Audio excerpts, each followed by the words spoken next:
أعوذ بالله من الشيطان الرجيم بسم الله الرحمن الرحيم الحمد لله رب العالمين والصلاة والسلام على رسوله الكريم وعلى آله وصحبه أجمعين قال رب اشرح لي صدري ويسر لي أمري واحلل عقدة من لساني يفقهوا قولي.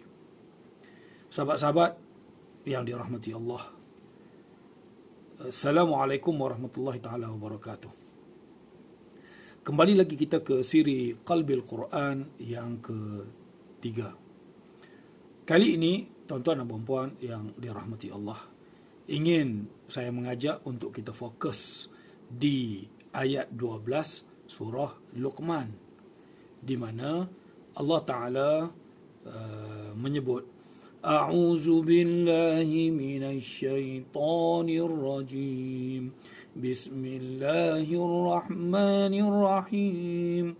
Walaqad atayna Luqmanal hikmata an ishkur lillah wa man yashkur fa innama yashkuru li nafsihi wa man kafara fa innallaha ghaniyyun hamid.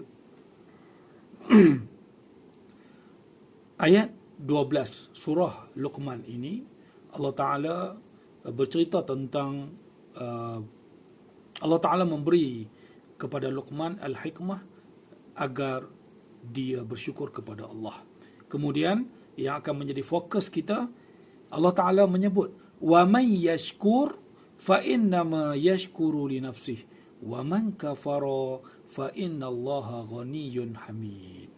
Dua kata ini, wa man yashkur wa man kafar, siapa yang bersyukur dan siapa yang kufur, ini tidak boleh kita dapati perbezaannya di dalam Quran terjemah. Contoh di tangan saya ada Quran terjemah. Kalau saya baca, dia akan berkata, barang siapa bersyukur kepada Allah, maka sesungguhnya dia bersyukur untuk dirinya sendiri. Dan barang siapa tidak bersyukur, kufur, maka sesungguhnya Allah Maha Kaya, Maha Terpuji.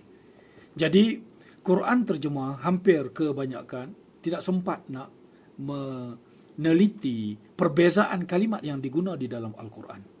Jadi, ketika Allah Ta'ala menggunakan wa man yashkur, dia menggunakan fi'il madhi, fi'il mudhari'.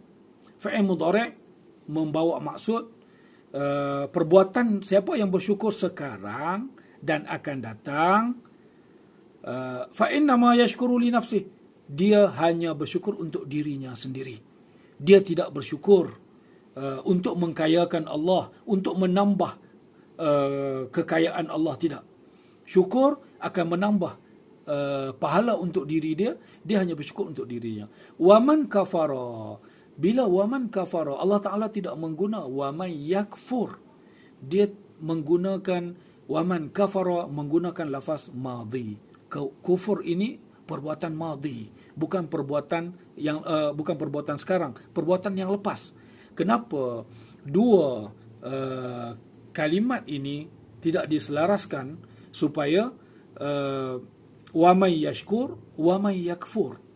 Sengaja Allah Ta'ala datangkan kepada kita dengan fi'il yang berbeza dari sudut waktunya.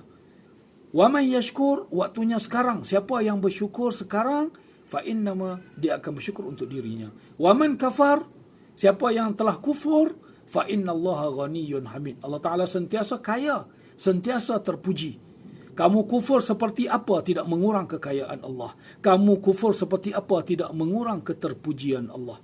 Allah Ta'ala sentiasa terpuji, sentiasa kaya. Kamu kufur, kamu syukur, tidak menambah dan mengurangkan apa-apa di sisi Allah Subhanahu wa Ta'ala.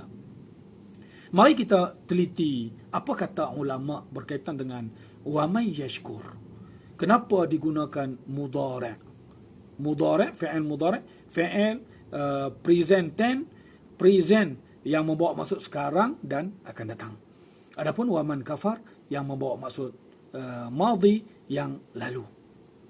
Siapa yang sebelum ini kufur, fa innallaha ghaniyyun hamid. Allah Ta'ala Maha Kaya, Maha Terpuji, tidak mengurang apa-apa dari sudut kekayaan Allah dan keterpujian Allah.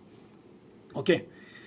Ulama kata wa man yashkur, kenapa diguna mudhari' di situ? Kerana Allah Taala menginginkan di dalam ayat ini agar kita bersyukur. Lepas kita dengar cerita tentang Luqman, terus bersyukur, berterusan syukur kita sampai ke bila-bila. Wa man yashkur, siapa yang tahu tentang cerita Luqman, mendapat kelebihan, Allah Ta'ala tuntut dia supaya bersyukur.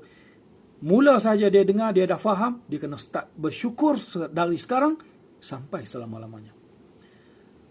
Kalau waman kafar, siapa yang telah kufur, ulama kata, kalau sebelum ini dia tak tahu cerita tentang Luqman ini, tidak tahu cerita tentang syukur dan kufur, hari ini dia tahu, waman kafar, yang telah lalu telah kufur, cukup. Hentikan kekufuran kamu di sana, mulakan dengan syukur sekarang, dan berterusan.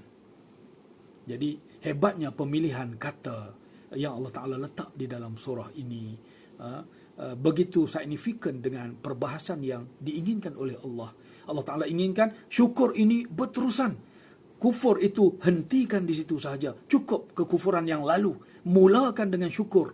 Setelah kamu mengetahui tentang kelebihan syukur, Allah Ta'ala kata di dalam ayat yang lain, "Ula in syakartum la azidannakum wa la in kafartum inna azabi lasyadid." Siapa yang bersyukur, pasti aku akan menambah lagi kebaikan untuknya.